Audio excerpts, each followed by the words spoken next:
बिस्मिल्लाहिर्रहमानिर्रहीम। आज हमारा टॉपिक है हम पढ़ें ग्रुप थ्योरी 1। ठीक है, ग्रुप थ्योरी में हमारा जो टॉपिक है वो है फैक्टर ग्रुप और इसका दूसरा नाम है क्वोशिएंट ग्रुप। ठीक है, अब जो हमारे पास सबसे पहले फैक्टर ग्रुप है उसकी नोटेशन क्या होती है? उसकी नोटेशन होती है G/H, where G is a group और H is a subgroup. हमारे पास G क्या है? G इज़ अ ग्रुप और H हमारे पास है सब ग्रुप। ठीक है, ये हमारे पास फैक्टर ग्रुप की नोटेशन होती है। ठीक है, अब हमारे पास एक फैक्ट ये है कि अगर H नॉर्मल हो विद रिस्पेक्ट टू G, यानी कि हमारा सब ग्रुप G के रिस्पेक्ट नॉर्मल हो, ठीक है, तब ही वो फैक्टर ग्रुप बनाएगा। अदरवाइज अगर ये नॉर्मल नहीं है तो हमारे पास फैक्टर ग्रुप नहीं बनेगा। ये हमारे पास एक फैक्ट है, ये याद रखें। अगर हमारे पास H नॉर्मल होगा with respect to G, then वो फैक्टर ग्रुप बनाएगा। अब इसका हमारे पास जो नॉर्मल है, तो जहाँ पे हम नॉर्मल सब ग्रुप की बात कर रहे हैं, तो अब हम ये जान लेते हैं कि नॉर्मल का क्राइटेरिया क्या होता है। नॉर्मल क्राइटेरिया को हम ये भी कह सकते हैं कि वो इनवेरिएंट है या नॉर्मल सब ग्रुप है। इसका क्या क्राइटेरिया होता है? सबसे पहले हमारे पास तो ये होना चाहिए कि वो लेफ़्ट कोसेट और राइट कोसेट के इक्वल हो। ये हम सब ने एलिमेंट्री ग्रुप थ्योरी में पढ़ लिया है। Left coset is equal to right coset for all G, हर G के लिए जो ग्रुप से बिलोंग करता है। ठीक है, एक तो ये सबसे मेन उसका क्राइटेरिया है। उसके बाद जो दूसरा क्राइटेरिया हमारे पास ये होता है कि वो सेल्फ कॉन्जुगेट हो। G inverse is equal to H for all G belongs to G। ये हमारे पास सेल्फ कॉन्जुगेट का फार्मूला है, ये भी रिकॉल कर ले, ये हमने एलिमेंट्री ग्रुप थ्योरी में पढ़ लिया। उसके बाद जो थर्ड मेन इसका क्राइटेरिया है वो क्या है कि उसकी कॉन्जुगेसी क्लास का हर एलिमेंट H से बिलोंग करे। ठीक है, इसका जो भी आंसर आएगा वो H से बिलोंग करे, जहाँ पे H is the element of the group. H क्या है? जो हमारे पास ग्रुप गिवन है उसका एलिमेंट है। ठीक है, तो इसका हर जो कॉन्जुगेसी क्लास का आंसर है वो हमारे पास सब ग्रुप में ही आए तो वो नॉर्मल होगा। ठीक है, उसके बाद एक हमारे पास थ्योरम था कि सब ग्रुप किस तरह होता है। अगर हमारे पास इंडेक्स 2 हो, यानी कि ग्रुप का ऑर्डर जो सब ग्रुप का ऑर्डर है वो डिवाइड करे ग्रुप के ऑर्डर को, तो हमारे पास आंसर 2 आए, यानी कि इंडेक्स हमारे पास 2 हो तो वो नॉर्मल सब ग्रुप होगा, 100% नॉर्मल होगा। लेकिन इसके अलावा भी सब जो है वो नॉर्मल होंगे, लेकिन ये जो है ये 100% नॉर्मल होगा। उसके बाद एक और हमारे पास थ्योरम था कि अगर हमारे पास किसी भी ग्रुप का सेंटर फाइंड करें तो वो हमेशा नॉर्मल सब ग्रुप होगा। किसी भी सब ग्रुप का हम सेंटर फाइंड करें तो वो नॉर्मल सब ग्रुप होगा। सेंटर हम किस तरह फाइंड करते थे? G inverse for all G belongs to G। ये हमारे पास सेंटर की डेफिनेशन है। ठीक है, इसको याद रखें। जब भी सेंटर हमेशा हमारे पास नॉर्मल सब ग्रुप बनाएगा।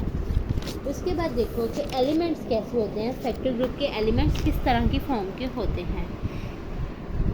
ठीक है, इसके एलिमेंट्स होते हैं, हमारे पास सिलेक्ट करें कि हमारे पास G है, E identity G1 G2 G3। ठीक है, फैक्टर ग्रुप की नोटेशन क्या है? G/H। इसके एलिमेंट्स क्या होंगे? H को सब ग्रुप को, यानी कि H सब ग्रुप को इन सब एलिमेंट के साथ मल्टीप्लाई करवाएं। अगर हम E को H से मल्टीप्लाई करवाएं तो हमारे पास क्या आएगा? H। तो हम इसको सिंपल H लिख सकते हैं। ठीक है, उसके बाद G1 को H से मल्टीप्लाई करवाएं G1H, G2 को H से मल्टीप्लाई करवाएं G2H और G3 को H से मल्टीप्लाई करवाएं G3X। ये हमारे पास जो फैक्टर ग्रुप है ये अंडर मल्टीप्लिकेशन है। ठीक है, अभी हम अंडर एडिशन भी करेंगे, पहले अंडर मल्टीप्लिकेशन को समझ लेते हैं। अब अंडर मल्टीप्लिकेशन की कंपोजिशन किस तरह होती है या इसको फॉर्मेशन किस तरह होती है कि अगर हमने इन दोनों चीज़ों को मल्टीप्लाई करवाना है, G1H और G2H को, उस ग्रुप के 2 एलिमेंट्स लिए और उनको मल्टीप्लाई करवाना है, तो देखो इसको मल्टीप्लिकेशन यहाँ पे देखो G1 हमारे पास लेफ्ट साइड पे और H राइट साइड पे, G2 भी लेफ्ट साइड पे, H राइट साइड पे। तो G1 G2 multiply dot H, G1 G2 left side पे, H राइट साइड पे। अगर हम 3 का प्रोडक्ट लें G1H G2H G3H, तो हमारे पास क्या आएगा? G1 G2 G3 dot H।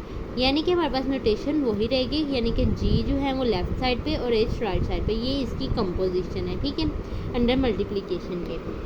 अब इसकी जो अंडर एडिशन हमारे पास ग्रुप होता है उसकी फॉर्मेशन क्या होती है कि वो हमारे पास होता है G over H, H G1 plus H, G2 plus H और G3 प्लस एच। ये इसके ग्रुप के मेंबर्स होते हैं अंडर एडिशन।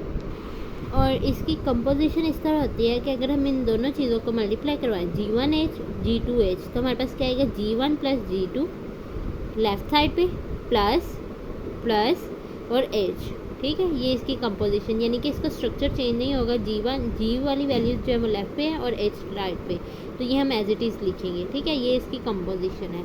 उसके बाद हमारे पास एक फैक्ट है कि जो ग्रुप का ऑर्डर है वो is equals to G over H के ऑर्डर के इक्वल होता है, ठीक है। ये हमेशा ये बात इक्वल होगी।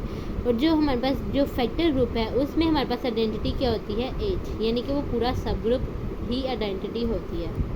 अब इसका इन्वर्स किस तरह फाइंड करेंगे? इन्वर्स का फॉर्मूला G1H, इसका इन्वर्स लें तो हमारे पास क्या होगा G1 इन्वर्स H, यानी कि जैसे भी हमने रियल एनालिसिस और कम्प्लेक्स में हमने किया है तो हमारे पास इन्वर्स कैसे होता है, ए बी का इन्वर्स होता है बी इन्वर्स ए इन्वर्स, यानी कि राइट साइड से जाता है, ठीक है। तो लेकिन इसमें हमारे पास G1 इन्वर्स और H एज इट इज़ क्यों आया? क्योंकि हमारे पास कंपोजिशन ही इस तरह की थी कि G लेफ़्ट पे और H राइट पे, तो ये एज इट इज़ आएगा। ये फैक्ट हमेशा याद रखें कि construction of group remains same, यानी कि ग्रुप की कंस्ट्रक्शन चेंज नहीं होगी। जिस तरह का ग्रुप होगा वैसा ही उसका आंसर होगा।